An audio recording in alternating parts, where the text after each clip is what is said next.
Pemirsa, Menteri Keuangan Purbaya Yudi Sadewa mengambil langkah tak biasa untuk memperkuat keamanan sistem Cortex, sistem inti administrasi perpajakan milik Direktorat Jenderal Pajak.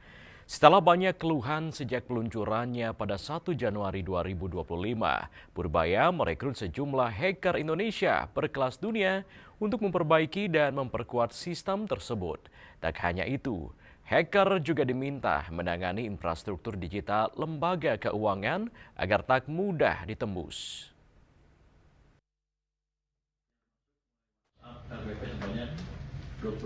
Aplikasi perpajakan Cortex akhirnya diakui belum mumpuni oleh Menteri Keuangan Purbaya Yudi Sadewa. Sistem yang merupakan warisan dari mantan Menteri Keuangan Sri Mulyani itu dinilai masih sering mengalami gangguan meski telah dikembangkan selama 4 tahun oleh pihak asing. Purbaya mengungkapkan bahwa tim asing yang menangani proyek tersebut tidak mampu menemukan solusi atas berbagai permasalahan yang muncul. Karena itu ia memutuskan untuk merekrut peretas putih atau white hacker guna menguji sekaligus memperbaiki kelemahan sistem Cortex. Hasilnya dalam pengecekan awal, tim menemukan sejumlah kejanggalan. Purbaya bahkan menyebut sistem Cortex terlihat seperti dibuat oleh anak lulusan SMA. Pernyataan itu menandakan lemahnya kualitas dan kontrol dalam pengembangannya. Purbaya menyebut para hacker tanah air memiliki kemampuan luar biasa dan bahkan ditakuti di dunia internasional.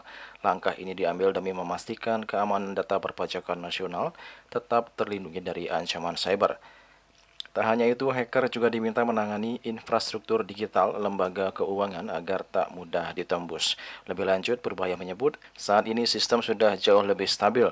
Ia menilai performa non-transaksional nilainya sudah mencapai 95 lebih dari rentan 0 sampai 100, di mana sebelumnya hanya sekitar 30 dari 100.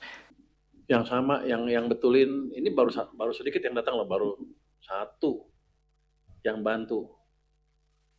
Kalau kurang akan saya datangin orang langsung sebentar selesai. Cuman masalah kan yang kode source code-nya kan belum bisa diapain nanti yang program itu. Nggak ada gunanya juga banyak kalau gitu. Nanti kalau saya datangin 3 langsung selesai. Nggak, mereka jago-jago orang Indonesia semua. Jadi teman-teman harus sadar bahwa orang kita banyak yang jago betulan. Bukan abal-abal, memang jago. Saya masukin ke tempat saya, coba tes. 5 menit jebol.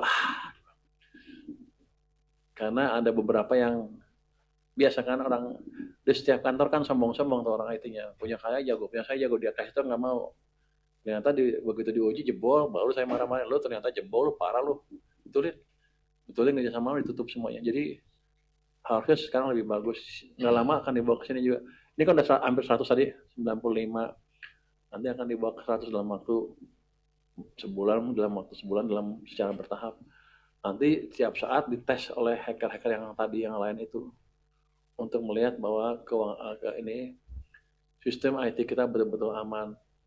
Nanti kalau udah cyber security-nya udah top di sini, saya akan ajarin ke semua kementerian lembaga di Indonesia, termasuk Kominfo.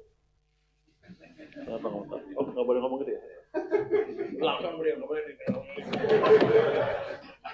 Nggak, kan sering bobol kita tuh katanya perbankan, kita ajarin juga nanti dari sini. Waktu di LPS saya udah tawarkan teman LPS bukan leading sector kan, kalau keuangan kan bisa masuk ke pemerintah.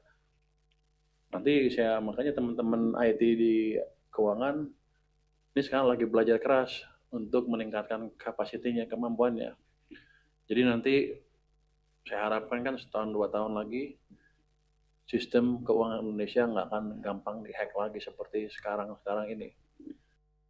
Kendala dan kerentanan Cortex diakui Purbaya tidak bisa diselesaikan dalam waktu singkat. Secara umum, dia mengatakan pemerintah saat ini telah berhasil menyelesaikan masalah pada upper layer dan middle layer. Meski demikian, pemerintah masih membutuhkan waktu untuk menyelesaikan masalah programming layer dan operasional layer. Salah satu masalah yang menyebabkan Cortex tidak bisa diperbaiki dalam waktu cepat adalah belum diserahkannya source code akibat adanya kontrak antara pemerintah dan LG selaku vendor. Namun begitu, Purbaya meyakini kendala Cortex bisa diselesaikan pada bulan Januari dan Februari 2026. Juli Suwarte dan Ketut Sumadias melaporkan.